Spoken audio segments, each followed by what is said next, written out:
नमस्कार दोस्तों, मेरा नाम रवि कुमार रोजरा द इंजीनियर से। आज हम बात करेंगे वोल्टाज के मैट्रिक्स में अगर E6 की एरर आ रहा है तो उसमें क्या क्या चीज़ वेरीफाई करेंगे। ये हमारे डिस्प्ले पे आप देख रहे हो कि E6 का एरर आ रहा है। तो E6 के कंडीशन में इंडोर से फॉल्टी है या आउटडोर से फॉल्टी है या कोई वायरिंग की प्रॉब्लम है, तो आज हम इस वीडियो में ये जानेंगे। ओपन किया है, यहाँ पर देखिए हम कनेक्टर में ये कम्युनिकेशन वायर होता है। E6 में कम्युनिकेशन का फॉल्ट होता है। ये कम्युनिकेशन वायर हम इसे डिस्कनेक्ट कर देंगे। अब इसमें हम ये वेरीफाई करेंगे कि इंडोर सिग्नल निकाल रहा है या नहीं निकाल रहा है आउटडोर के लिए। तो हम इसके लिए क्लैम्प मीटर लेते हैं। ये हमारा क्लैम्प मीटर है। क्लैम्प मीटर को हम DC वोल्टेज पर सेलेक्ट करेंगे। ठीक है, DC वोल्ट पे सेलेक्ट करने के बाद आउटडोर के लिए कम्युनिकेशन सप्लाई दे रही है या नहीं दे रही। ये हमने देखो इंडोर से कम्युनिकेशन वायर को निकाल रखा है इस कनेक्टर से, और जिस कनेक्टर से वायर को निकाला है उसी कनेक्टर पे हम ये सिग्नल को चेक करेंगे। ये हमारा न्यूट्रल है, ये हमारा फेस है, सिग्नल है, ये अर्थिंग है।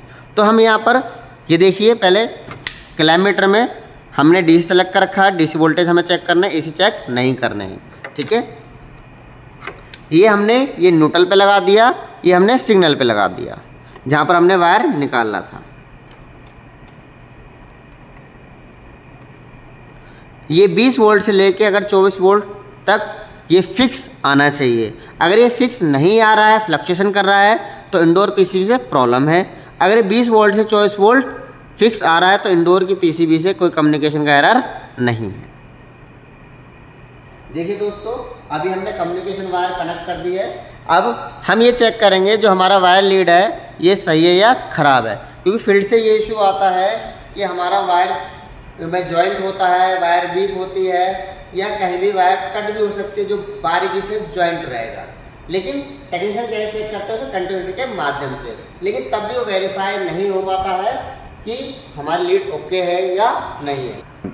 देखिए, हम अपने सिस्टम को पहले ऑफ करते हैं। ठीक है,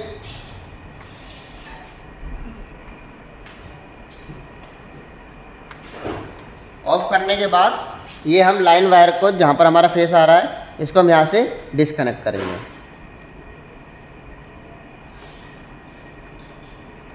ये हमने डिस्कनेक्ट कर दिया है। ठीक है, अब आ जाते हैं हम आउटडोर पे।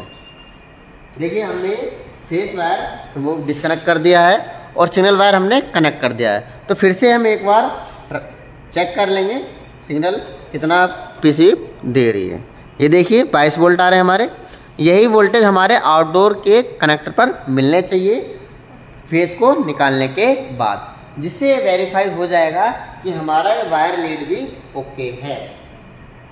देखिए, आउटडोर पे हमारा ये न्यूट्रल है, ये हमारा सिग्नल है। ये देखिए 22 वोल्ट हमारा फिक्स आ रहा है।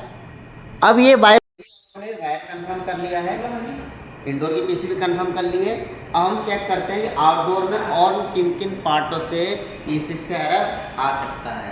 तो उसके लिए हमें क्या करना है, देखिए यहाँ पर हमारा ये DC फैन मोटर का जैक होता है, इसको हम रिमूव करेंगे।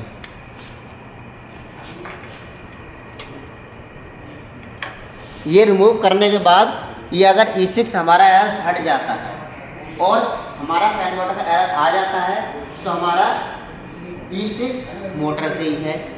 इसके बाद हमारे जो 3 सेंसर है, तीनों को सेंसर को बारी बारी से रिमूव करेंगे। ये हमारे तीनों सेंसर दे रखे हैं, ये तीनों सेंसर जैक दे रखे हैं। ये देखिए, इनको बारी बारी से रिमूव करेंगे। अगर किसी भी सेंसर से E6 का एरर हट जाता है तो उसी सेंसर से हमारा E6 का एरर फॉल्टी है।